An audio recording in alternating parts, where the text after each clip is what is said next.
Hello there, Dr. Neptune here, and today I'm going to talk about items in my collection that are goth and shoegaze.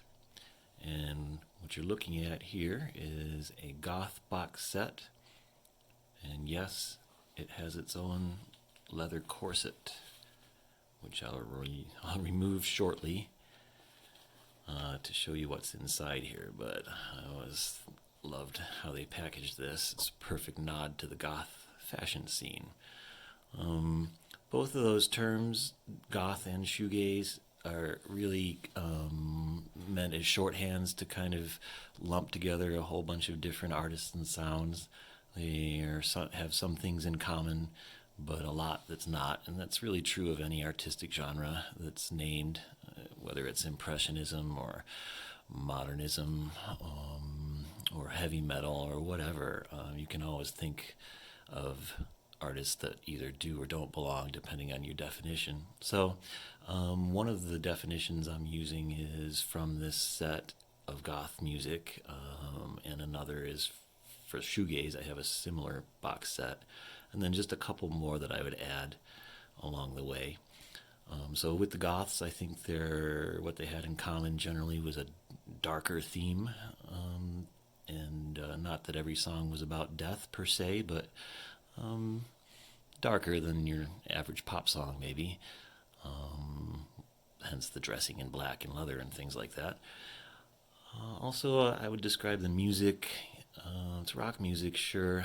I'd say it's atmospheric in some way, darkly atmospheric, whatever that means for the group that you're listening to.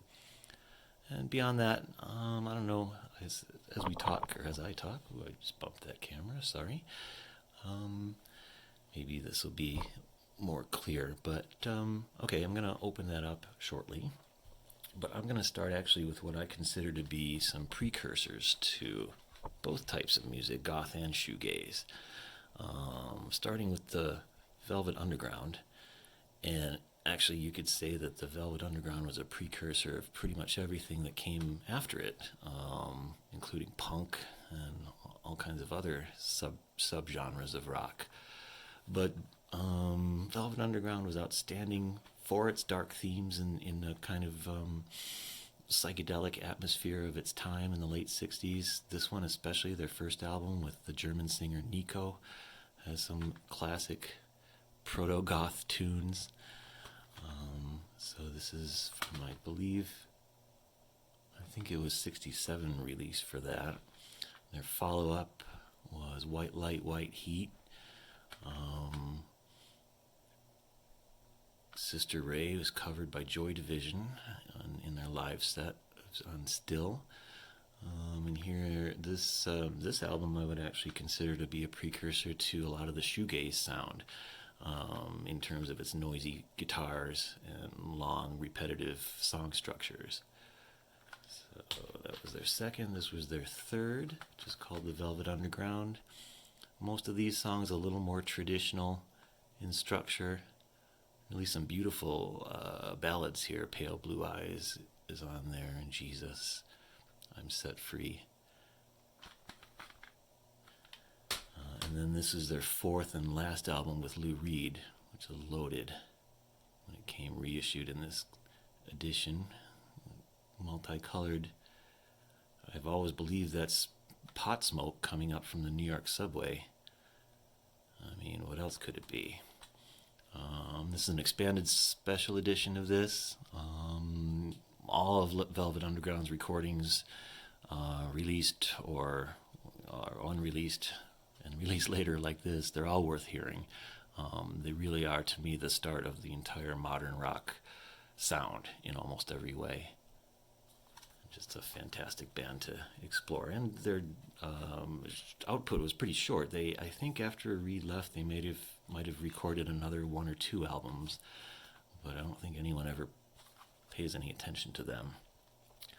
And then I have some compilations and things. Here's VU, unreleased recordings, and here is a Live at Max's. I think it's Live at Max's Kansas City. Velvet Underground live, yeah. They're a great live band, and here's an awesome document of that too. Here's a box set that came out a few years ago called the Complete Matrix Tapes, and recorded this, I believe, in 68 or 69 over a few nights in San Francisco at this club called the Matrix, and very high quality recordings of those nights. You hear multiple versions of some of their songs, kind of remixed live on stage. So I highly recommend this if you at all like the Velvet Underground and want to hear more. 4 discs there. And then Nico, she only sang with the band on their first album, but her songs with them are some of their best and they're most memorable. And then she went on for a solo career. This is a collection of 2 of her albums, The Marble Index and Desert Shore. This is as goth gets. This is a very icy German exploration of very, very dark themes, and sung in a dirge-like manner. That all doesn't sound like a fun listen, but if you're in that kind of mood and looking for this kind of thing, Nico is your girl. So the Frozen Borderline is that collection. Okay, then I would also add to the precursors of goth, Iggy Pop and the Stooges. This is their album Raw Power, which is after they were kind of reformed and released in 73. This album produced with David Bowie.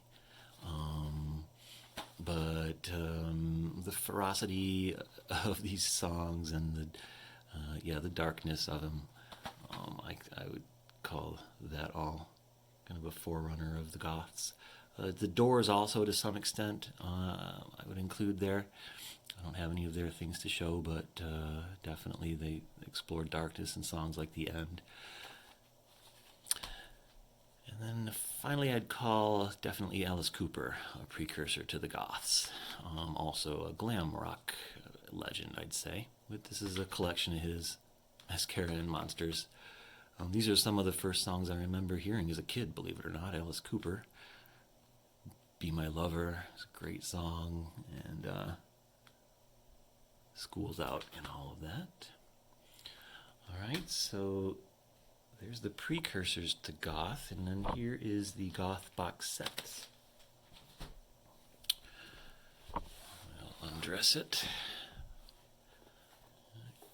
Comes in kind of a book form. After some time they stopped putting box sets in actual boxes and made them more like this. But I still call them box sets. So it's 3 CDs and a DVD. A nice book. The collection is called A Life Less Lived. Made to look like worn leather. And a brief essay, and then descriptions of all the songs and artists that are on here. So I used this as my selection criteria in part for what is goth. I already talked about Joy Division in another video, so I left them off, but you see there The Cure, Bauhaus, the Birthday Parties, Susie and the Banshees, and Nick Cave and the Bad Seeds, Death Cult later The Cult, Cocteau Twins, Jesus and Mary Chain. The only one I personally would completely disagree with describing as goth is this here, Echo and the Bunnymen.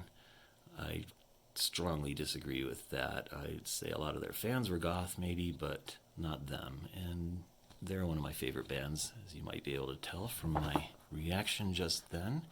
Protective of them, but I've got stuff from them that I'll show in a different video too. And there's The Cult. Right. So I think those are the bands whose work I have to show you after this.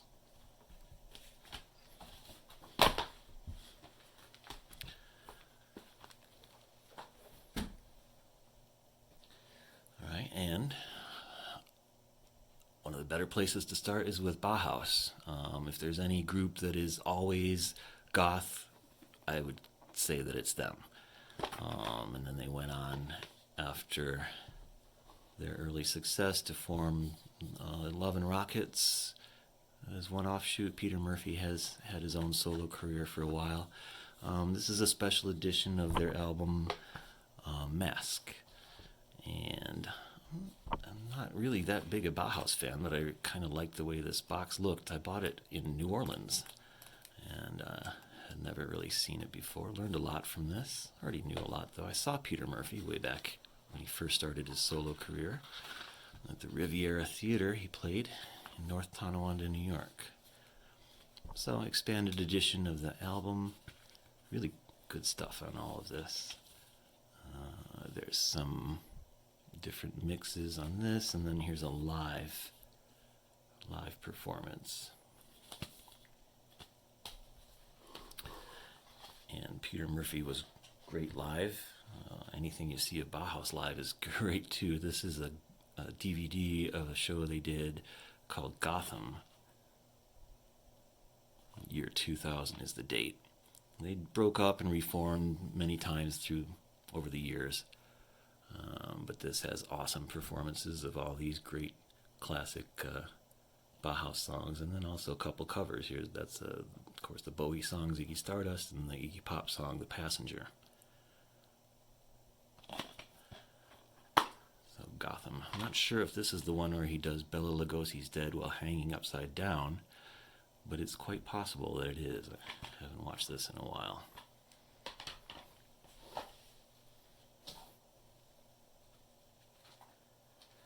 All right, and then Susie and the Banshees, definitely, especially early on, classic goth artist. I would argue that they expanded their sound a lot past that, as a lot of bands do. Some bands stay goth all the time, I'd say, like Bauhaus. Of course, they didn't last that long. And others are a little bit goth, part of their career, more kind of goth adjacent. This is a really good album from '84, and I think I mainly got this because it's maybe the only one where Robert Smith from The Cure plays guitar on here. They worked together for a few years in the mid '80s, those two bands. And then this one, I've always loved the cover of the Beatles song Dear Prudence, which is on the White Album. There's Susie, and then The Cure. Great favorite. Well-worn CD. This is their double LP, Kiss Me, Kiss Me, Kiss Me, from '87. And their follow-up, Disintegration. And this is almost like a goth orchestra, and a very consistent sound all the way through. Very moody, atmospheric, long songs, a lot of texture in the sound. It's one of my all-time favorites. You saw the Cult on that box set. They were only goth, I'd say, at the very beginning of their career. Maybe She Sells Sanctuary was kind of the turning point. It's a little goth and a little hard rock, and from there on they really morphed into a hard rock band more than goth, but they definitely are in the tradition of the Doors, I would say, in their approach to their songs and their sound. The Mission, definitely one of my favorites. And this was an offshoot of Sisters of Mercy, which is another classic goth group from England. So The Mission consists of the guitarist from Sisters of Mercy, Wayne Hussey, as the singer. And I think this was their first album. And then also Nick Cave and the Bad Seeds. Goth again in their subject matter and some of their sound, but if that were the measuring stick, Nick Cave and the Bad Seeds, then I guess you would call Johnny Cash goth too, because there's not much difference between this and that, but a great artist nonetheless. This is a newer release from them, Dig Lazarus Dig, from '08. This one is from the mid-'80s. cool. Here's the man. Lyrics always real important for Nick Cave. And this one too, it's a nice special edition of Push the Sky Away, complete with artwork. Looks like handwritten lyrics or hand typed, edited.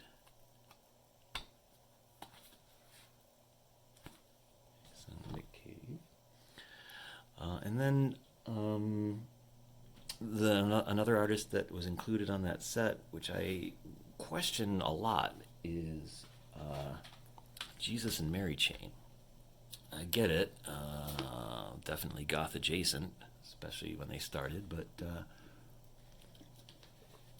to me they don't quite fit. Although there are arguments for and against. So I love Jesus and Mary Chain. I have ever since they put this album out in 1985, I think.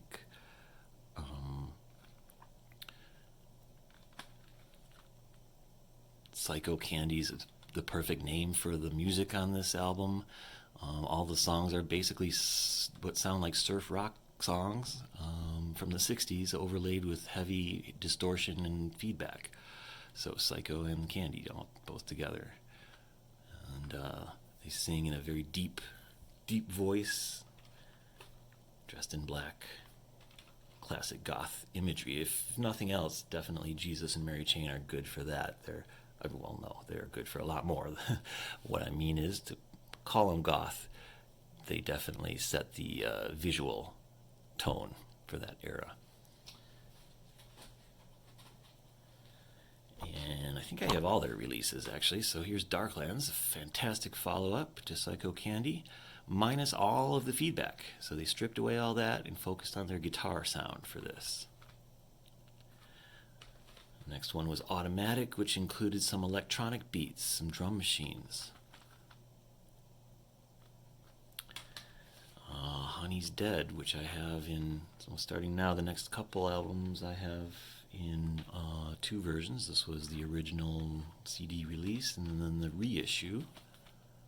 Some of my favorite songs on here. They were really good with outtakes and B-sides and everything. Jesus and Mary Chain's reissues have a lot for the fan. This is a great album, Honey's Dead. Also Stoned and Dethroned. This, I think, was their biggest U.S. hit. Sometimes Always was their duet with Hope Sandoval from Mazzy Star.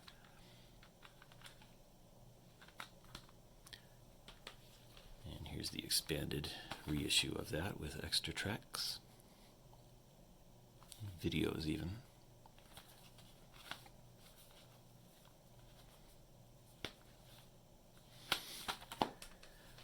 This album is called Monkey. A lot of outtakes and stuff on here. All good though. Jesus and Mary Chain, they rarely disappoint. And this is a single from Monkey, I Hate Rock and Roll. There's also a song called I Love Rock and Roll on there. And then here's just a cheap singles collection, 21 singles. I say cheap because after they issued this, which is their box set, which brilliantly they called The Power of Negative Thinking, B-sides and rarities. All right, and so this is 4 discs worth of all that. Including the things that you just saw on those special edition releases, and a lot more stuff all through the years.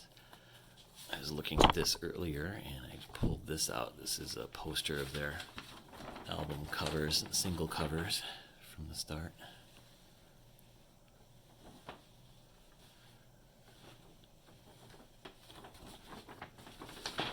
Definitely goth influenced, or goth influencing, either way. It's iconography there.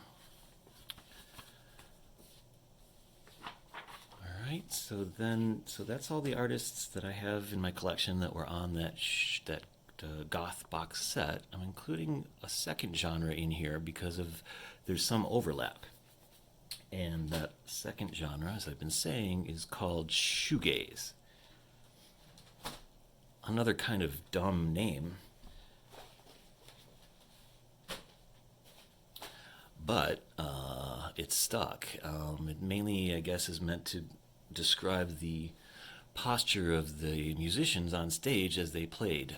Shoegaze music, the commonalities I would say that they have, that most of the artists have, would be a kind of a very droning, repetitive sound, a lot of feedback, a lot of heavy guitar sound, more so than most goth artists.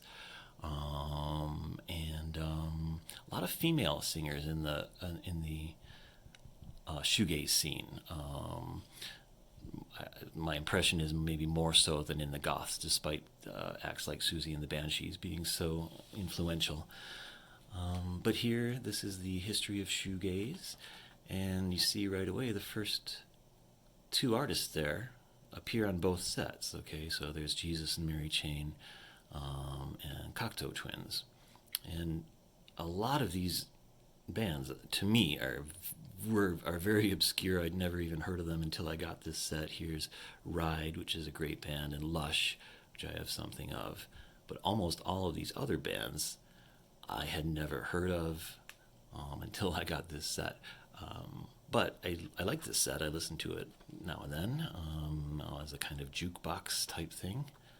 If I'm in the mood for some shoegaze that I don't already listen to regularly. Okay. So there's 4 discs of that. And to me, I really, I don't know, I wouldn't call Cocteau Twins shoegaze, but again, it's just for the ease of categorization, I guess. Here's one of my favorite albums of theirs, Treasure, from 1984. I love how all these names of songs are after women. They're women's names, except I think that's a man's name, Ivo. He was the head of their record label. This is a beautifully atmospheric sound that Cocteau Twins has. Elizabeth Fraser is their singer, and just has one of the greatest voices that I've ever enjoyed hearing. Here is a early box set, one of the first ones I got, and it's just a collection of Cocteau Twins singles and EPs through the years. I'm not going to show, maybe I will show everyone quickly, but this is the original artwork and album covers, and every single song and every one of these discs is a beautifully constructed soundscape. Robin Guthrie was the guitar player, and contributed a lot to the sound, of course. All of these are issued on 4AD, which is their record label of Cocteau Twins, and that's a label that's really known for its beautifully designed albums and CDs and artwork. This is, I think it's 10 of these in this box.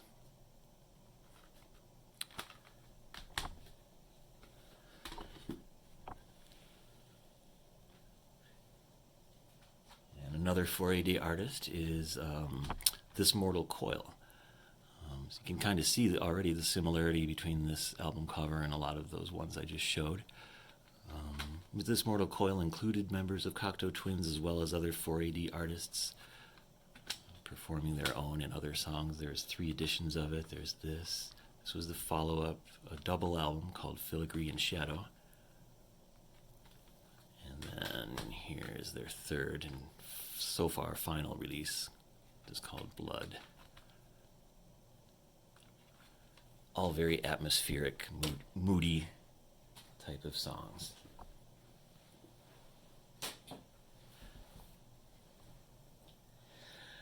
And with the 4AD record label,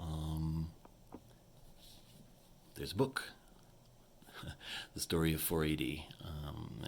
The book cover actually was designed by the artists that designed all their other album covers too. So there's a very really specific look to 4AD artists. Some pictures in here. As you can see, this is a pretty thick, detailed book about Cocteau Twins, Dead Can Dance, This Mortal Coil, and many others on this independent British label. And then here's Lush. Here's their box set. This this is a reissue of each one of their first albums. So each CD was originally its own album. It's a great sound to this band. Really like them. The female voices and the fuzzed out rock sound, guitar sound in a lot of the songs. Okay, and then finally, something not on any of those boxes, but one I would just include in the lineage of all this is 9 Inch Nails. I think the term industrial is probably most used to describe them, especially their early work, but I'd include goth as well, in their sound, in their approach, even some shoegaze, although really fast, hard shoegaze, but more so the goth thing. So here's Pretty Hate Machine with Head Like a Hole, first release from, I think it was 90 or 89 actually. Didn't catch on until a year later, I think. This is a re-release of that. This is one of my oldest items. It's cardboard packaging,